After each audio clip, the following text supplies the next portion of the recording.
Okay, and welcome to the demonstration video for the Bailey Adamo 694. I'll start walking around the outside and work my way to the inside. So I'll start with the cab. If you ever need to open the bonnet on these, it's used with the key, the forward key, and that goes in there. Turn it left once, and then you need to turn it right, but it's a double hand operation, so you need to turn it right and then lift the bonnet. Okay, so once we're under the bonnet, you've got your fluids, so I'll just show you those. You've got your washer fill there, power steering fluid, oil, your dipstick's just down there with the yellow tab on it. If you ever need to jump start these, the positive goes onto this here. So with the cap off, that's the positive terminal, so the jump leads should go onto that terminal there, and then the negative is that tab just there, so that's your earth, and then you've got your coolant there.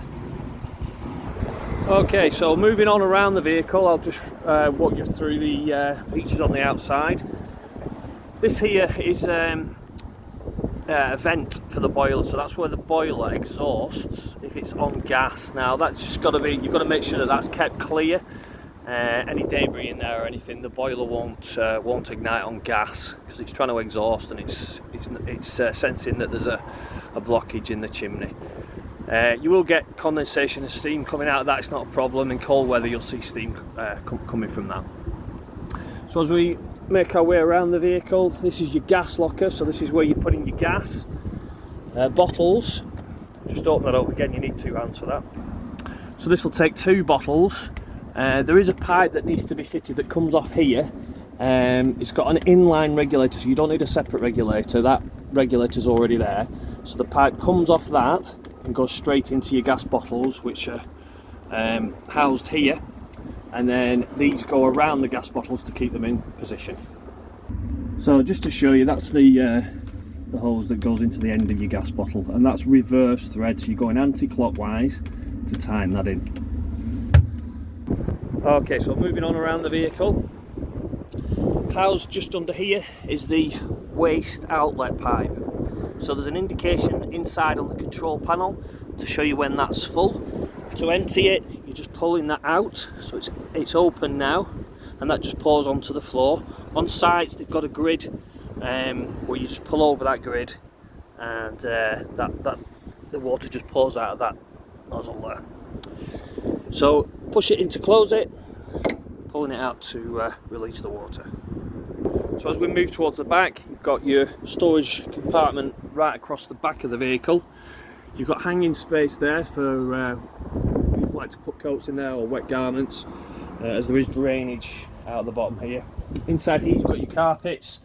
That board there is required for the bed makeup at the front, which I'll come to later on in the video. You've got a mains cable, so that's putting power into the vehicle, and I'll show you that as we go around the outside. That is a repair kit should you be unlucky enough to get a puncture. Instructions are in there, but it's an electronic fill, so you're plugging it into the electric socket on the cab, and that fixes your puncture. So there's foam in there to repair your puncture, and that's your toolkit. So to the back of the vehicle then, you've got your camera up at the top here. Just needs to be kept clear. You can get water on that, and you won't see too well out of the camera. The monitor's on the dashboard for that, but as you move along the road, water will clear from that and you'll be able to see better. They're just racks if you wanted to fit a bike rack to it. As we move around, you've got more access to your storage compartment across the back. Socket there, 12-volt socket and a main socket. Light there, which is switched just on the light itself. There is access to some of the services there, but I'll come to that as we go inside. Okay, so next one along is your toilet waste compartment. Again, two-handed job, so I'll just open that up. Okay, so this is where the toilet waste is deposited. To empty this, there's an indication inside which I'll show you to tell you when this is full. But to empty it, you lift this tab up here and simply slide this out. If that doesn't slide out, it means that the blade inside on the toilet control, which I'll show you again when we go inside, is closed. Now don't try and force that out, you'll break the, there's a blade which goes across to seal it. If you force that out, it'll damage it. So you pull that out, and to empty this, there's a funnel here with a screwed cap on the end. Remove that and pour the waste out. As you're doing so, press this button here. It lets air in as the liquid is going out to stop it splashing.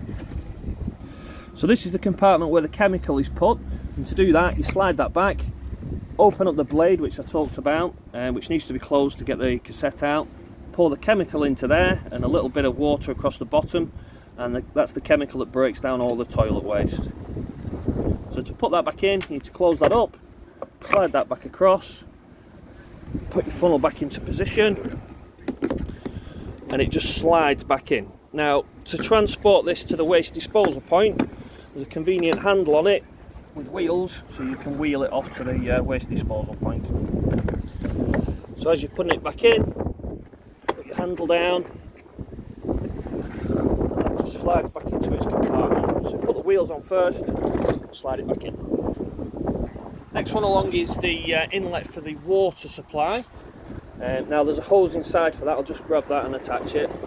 Okay, so this is the hose. This end attaches to the vehicle and just pushes in like that. The other end is standard hose fitting that you would, like a domestic hose fitting, with a bayonet fitting on the end. Just get that off. Okay, so that just attaches to a standard garden hose. They've got them on the site, so that's how that attaches. To release it, you're pulling these tabs here, and then that releases the hose. Okay, so that's the water inlet. So it's got a flap that pushes down on it like that. These here are just vents for the fridge. It needs to cool itself, the fridge, so it draws cool air in at the bottom, expels it at the top. You can buy vents for these if you want that to be covered for driving down the road and stop debris getting in and things, and you can use what they call winter covers, but it doesn't come with those. Next one along is the mains inlet, so this is where your electric supply comes in. That's just with you lift the tab up like that and then simply push that fitting into the supply, and you're going to lift that little lid up there and then push that in and it just pulls out. So just moving on to the cab here. To fill your fuel, it's this here. So your fuel is the top one. Next one down is your AdBlue. So that's the intake of fuel. There's an indication on the dash to tell you when that needs refilling. The tyre pressures are just on this bulkhead here, but you're better referring to the actual tyres themselves because they use specialist tyres on these. So we'll move inside the vehicle now. So this model's got swivel seats, so they're called captain's chairs. They're just simply spun round. To release those, it's that catch on the front there, and that's the same for the drivers and passengers. So when that's spun all the way around to the front, it locks into position. It won't lock when it's around facing the inside of the vehicle, it just spins. So it only locks when it's in the forward facing position.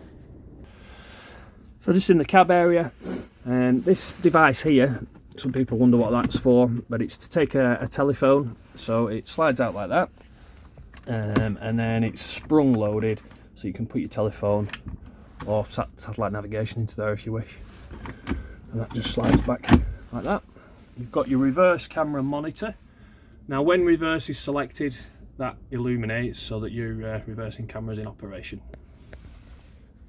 Okay, so we'll move on to the bed and seating arrangements in this vehicle. I'll start with the table. The table is an omnidirectional table, meaning that you can slide it always round, so although it's fixed, it can be manoeuvred for comfort. So in order for easy manoeuvring, there's a tab there which you just lift, you pull that up, and that allows you to move the table in every direction. So the table is required to form a bridge between these two bench seats to form the bed. So what you have to do there is open the table up with this support arm. So that bridges that section of the gap, and to lower that table, it's this control here, just as you enter the door. So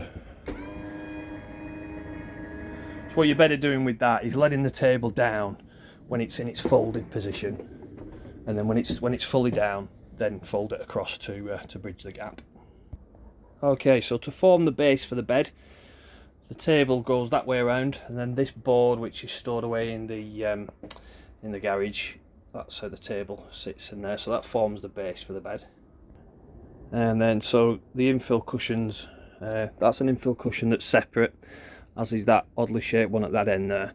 They're stored in the garage, but that's how the bed is configured, the lower bed when it's made up.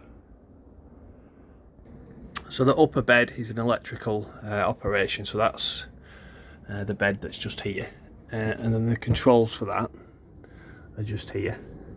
So you're just pressing the down button, and that's bringing the bed down.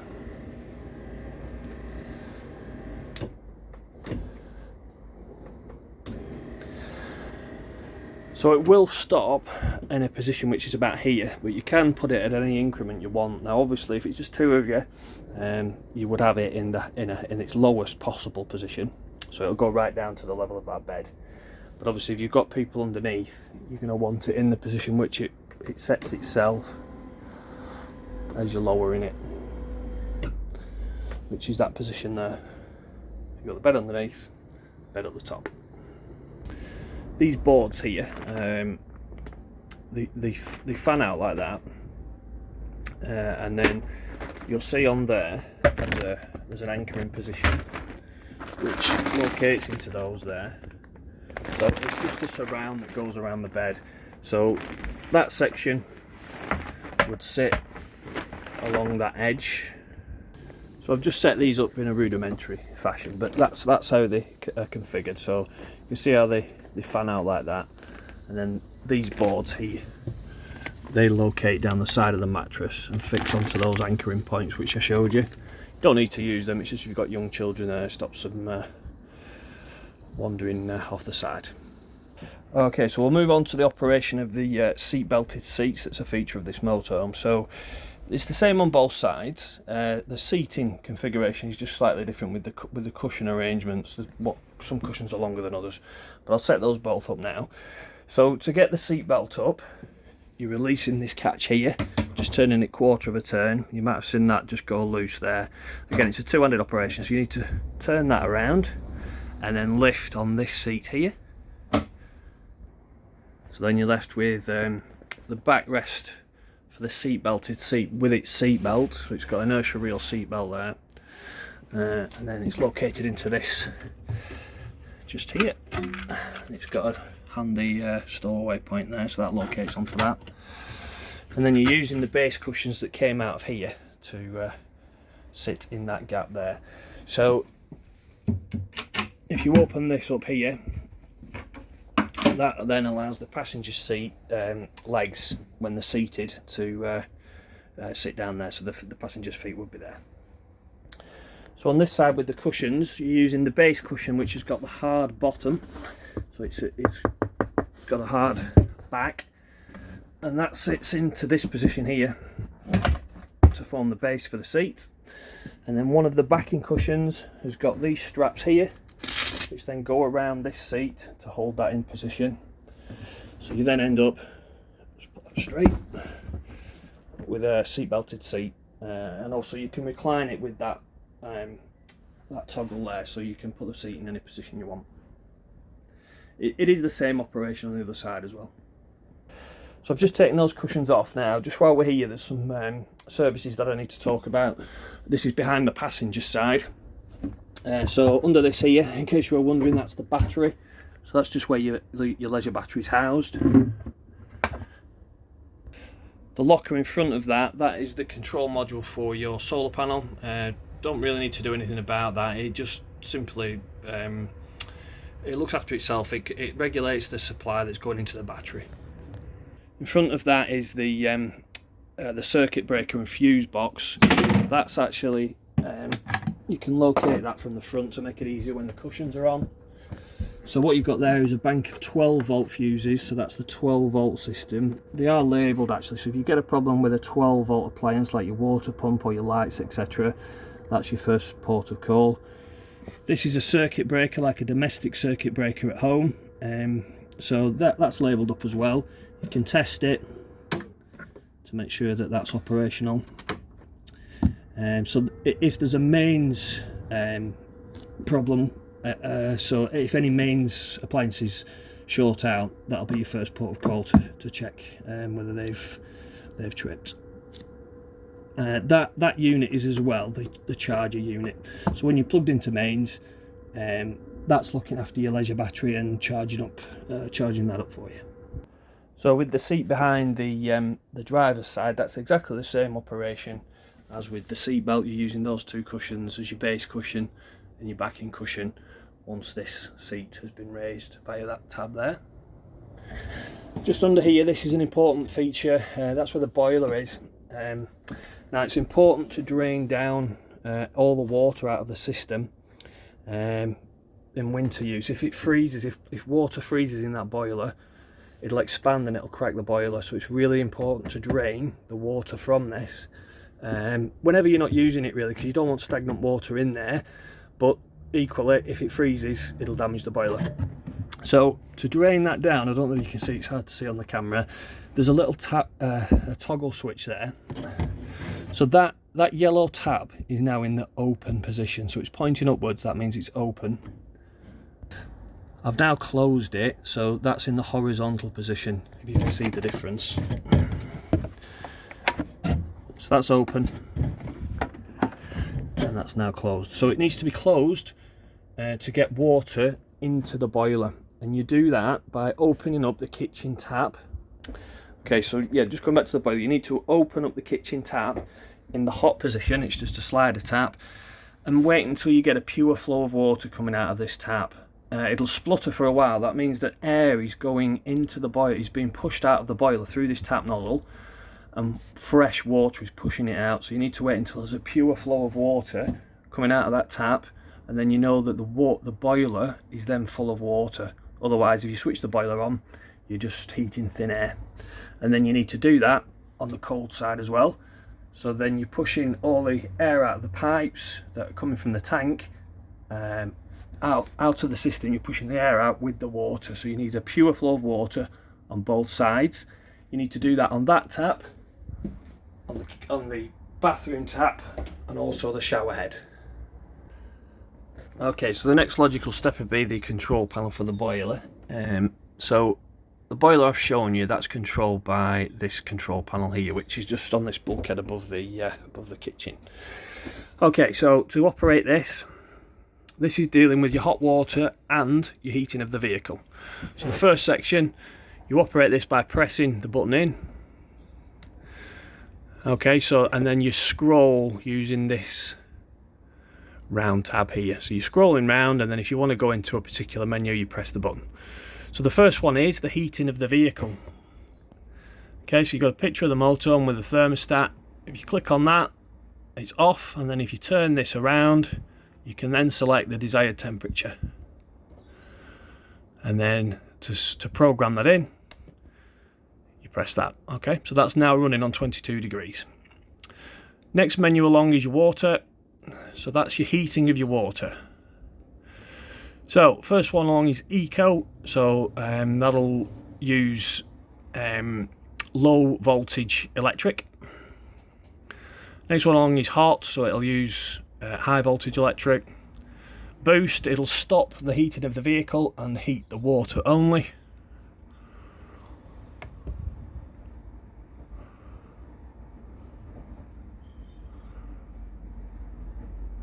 Next one along is your power source, so you're using, you can use gas only, you can use a mix of electric and gas. So mix 1 is low voltage electric, next one is mix 2, so that's high voltage electric,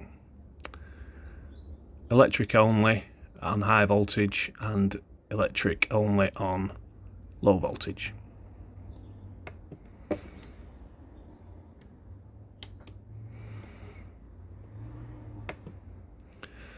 Sorry.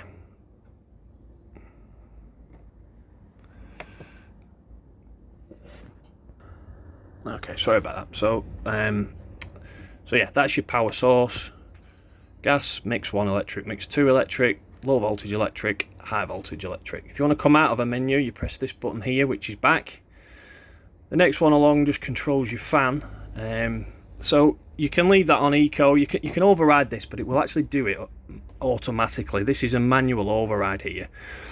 So if you just switch the heating on and put it on 22 degrees, the fan will blow at an appropriate speed for the temperature it needs to get to, and then it will stop blowing at a high ferocity once it's reached its temperature. But if you want to override that, you can do via that controller. So that's your fan control. When you're going into a menu and you want to select it, it's the one that's flashing that you're pressing. So, and eco or high on the fan. Next one along is if you want to set your controls to come on at a certain time. So that's your picture of your clock there. That's to set your time, and that'll change your settings, but you shouldn't really need to go into that. That's if there's a you want to change the brightness of the control panel, etc., but you should never really need to go into that. So the main controls I've shown you there are the first one along is the heating of the vehicle, next one along is your water, and then the next one along is your power source, and then your fan control. Just one important thing I must mention about this boiler. As it was doing there, it was showing an error code as I was demonstrating it. The reason for that is that I'd unplugged the electric while it was on. If you unplug the electric while this boiler is on, it will go to an error code, which then needs resetting. So whenever that's on, don't unplug the electric. You've got to switch that off first by pressing and holding. So that needs to be off like that, and then you can unplug it from the electric. Okay, so while we're on the control panels, this is the main control panel for the vehicle. So it's switched on, so you're basically switching your vehicle on via that switch there. So it's showing your master on there. That's just the time, which I'll adjust for you. To scroll through this menu, you're going up and down via this toggle switch here. Okay, so that's the main menu. That's showing you that you've got a main supply coming in. That's warning you that your fresh water tank is below 10%. So I'll show you how to drain the fresh water tank as we go further towards the back of the vehicle, but it's drained at the moment, so there's no water in it. So as we go through this, it's showing that your leisure battery is in good condition at 14.1 volts. Now that's a high reading because we're plugged into mains, so it won't show that. If I was to unplug it now, it would drop back down to 13 volts. So a healthy battery really is reading between 13 and 12 volts.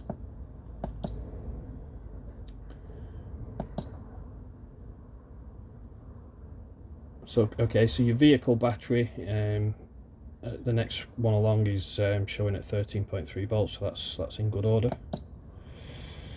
So leisure current, what that does is it shows you if there's a draw on your battery. So if I was we're plugged in at the moment, so if I was to unplug that, it would show a draw on the battery because it's not recharging from the charger which I showed you. So it's drawing power. So if that was to show a reading there, you know that you're not plugged in, and it gives you a measurement of how much power you're drawing from your leisure battery. Internal temperature, external temperature. Okay, so the water level, that's your fresh water level. It's never deadly accurate. That, as I say, once it senses that it's 10%, it thinks it's empty, and it gives you that warning. But it is a quick fix on sort of roughly where you're at, but it never gives a deadly accurate reading. Waste is empty, as we saw before, because the tab was open. You can actually select which battery source you want. Now, I wouldn't recommend changing that from leisure battery, which it is now. You can, but you can't change that while you're plugged in. So at the moment we're plugged in. If I was to unplug it, it will allow you to change that via that button there. So that's like your enter button. So, but I'm not going to do that, because just leave it on leisure unless your leisure battery goes completely flat and you then need to use your vehicle battery. So you can change that to vehicle battery, but I'm not going to do that just at the moment. Okay, so this will allow you to fill the water tank from an external water supply. So if you had a tank of water outside, you can buy a pump and it'll fill the water tank. You don't need to do it with this vehicle, because you just put that water hose on, as I showed you outside, and wait until it pours out the overflow of the tank. But we'll come to the freshwater tank in a second. So you don't need to fill the tank from they use the control panel on caravans, which then uses a different system, but this has got its own internal water tank, so you don't need to fill the tank. And again, that's just your settings. You can control the brightness, etc. through that setting there. That switches your water pump on. So in order to get water from the tank and out of your tap, that needs to be switched on.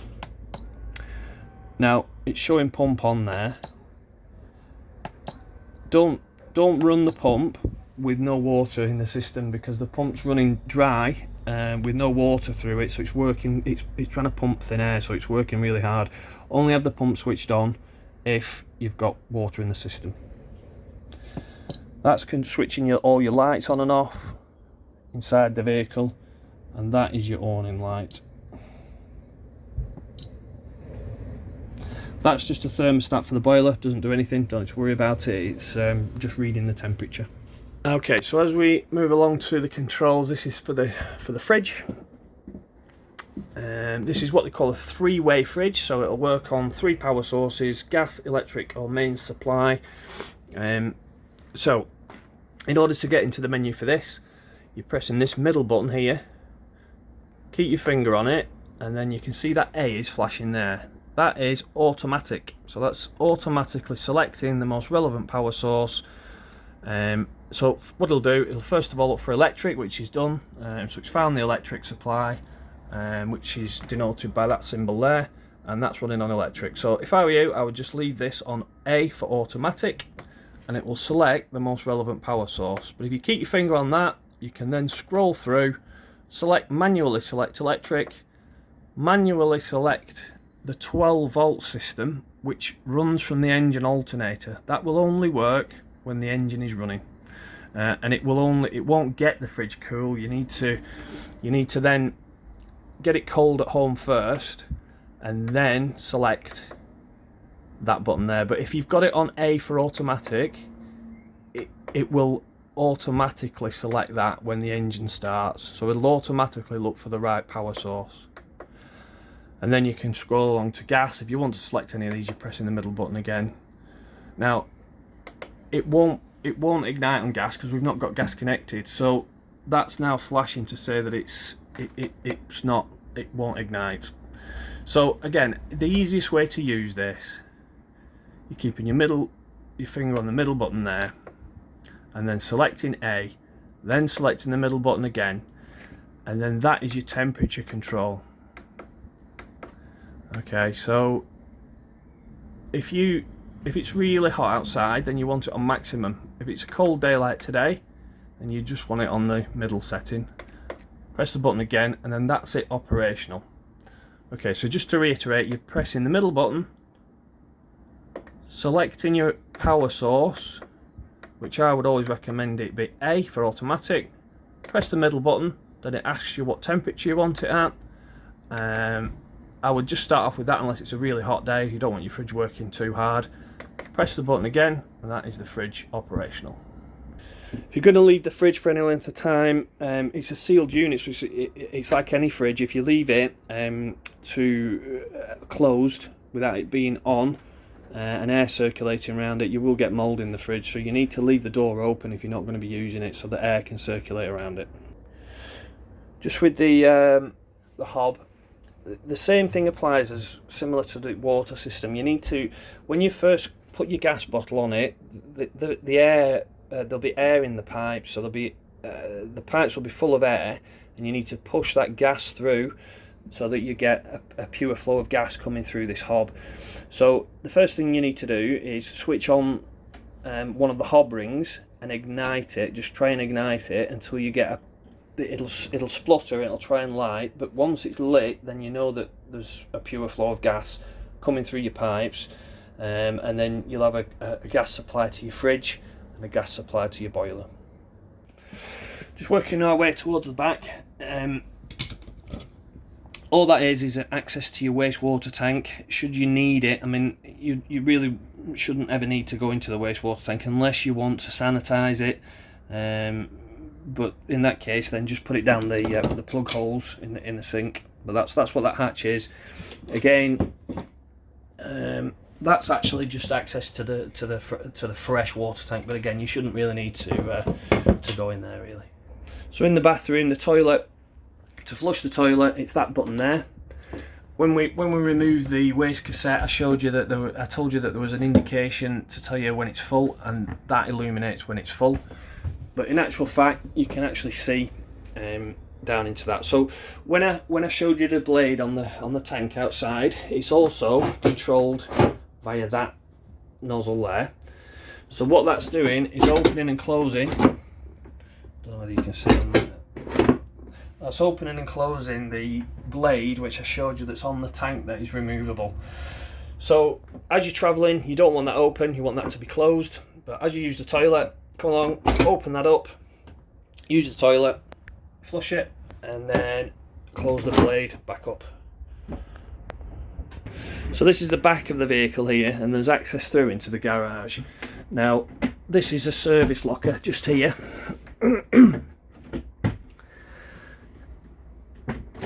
As with the boiler, it's really important that you drain this tank. This is your fresh water tank, so this is what everything that comes out of the taps is housed. All the water is kept in this tank here. To drain that down, you're opening this, and then on the end of it, well, you can see there's a plug. So obviously if you try and fill that tank, it's just going to pour straight out the bottom. That plug needs to be in that hole, and that's how you fill the tank. But it is deadly important that you pull that out, particularly in winter. If it freezes in there, it'll expand and damage the tank. Shower area, straightforward. It's just a mixer tap, as with the taps on the kitchen and on the basin in the bathroom. Just make sure that that's kept on there, because if you're travelling along and that door slams shut, it will shatter the plastic. Okay, so that concludes the video. If there's anything you feel I've not covered, you can always drop me an email, or I can happily answer those questions on the day that you collect. Hope you enjoyed the video and it was informative. Any questions, just drop me an email.